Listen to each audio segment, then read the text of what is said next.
ప్రకాశం జిల్లా Singarayakonda police station దగ్గర ఉద్రిక్తత చోటు చేసుకుంది. జాతీయ రహదారిపై ఆటో, ట్రాక్టర్ ఢీకొన్నాయి. ఈ ఘటనలో కొల్లూరుపాడుకు చెందిన జగదీష్ మృతి చెందాడు.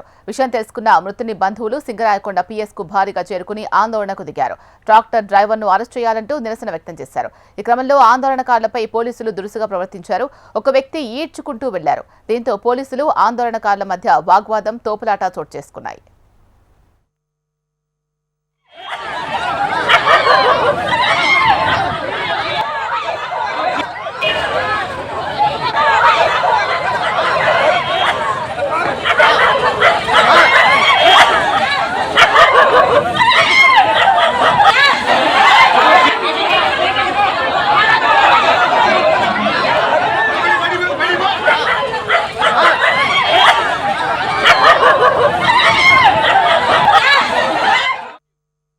ప్రకాశం జిల్లా సింగరాయకొండ పోలీస్ స్టేషన్ దగ్గర ఉద్రిక్తత చోటు చేసుకుంది. జాతీయ రహదారిపై ఆటో, ట్రాక్టర్ ఢీకొన్న ఈ ఘటనలో కొల్లూరుపాడుకు చెందిన జగదీష్ మృతి చెందాడు. విషయం తెలుసుకున్న మృతుని బంధువులు సింగరాయకొండ పిఎస్ కు భారీగా చేరుకుని ఆందోళనకు దిగారు. దీనికి సంబంధించి మరింత సమాచారం మా ప్రతినిధి శౌరి అందిస్తారు.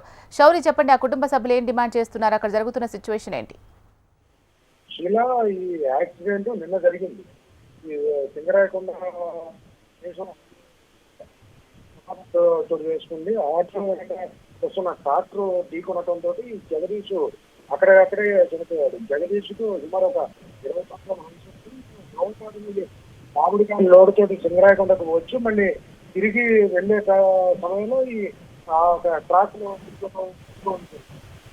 జగదీష్ అక్కడే చనిపోయేసరికి నిన్న పోలీసులకి ఇన్ఫార్మ్ చేశారు. పోలీసులు కేసు నమోదు చేసుకొని దర్యాప్తు చేస్తున్నారు. అయితే ఇంతలోనే ఈ రోజు మధ్యాహ్నం సమయంలో సింగరాయకొండ పోలీస్ స్టేషన్ కి చేరుకుని పెద్ద ఎత్తున ట్రాఫిక్ డ్రైవర్ని ఇప్పటి వరకు ఎందుకు అరెస్ట్ చేయలేదు, నిన్న యాక్సిడెంట్ జరిగింది, నిన్న జగదీష్ ఇప్పటి వరకు ఎందుకు అరెస్ట్ చేయాలని డిమాండ్ చేసి మంచి వస్తుంది చేశారు. పోలీసులు వాళ్ళని సర్టిఫికేట్ ప్రయత్నం చేశారు. సర్టిఫికేట్ ప్రయత్నం చేస్తున్న సమయంలో రైట్, థ్యాంక్ యూ శౌరి.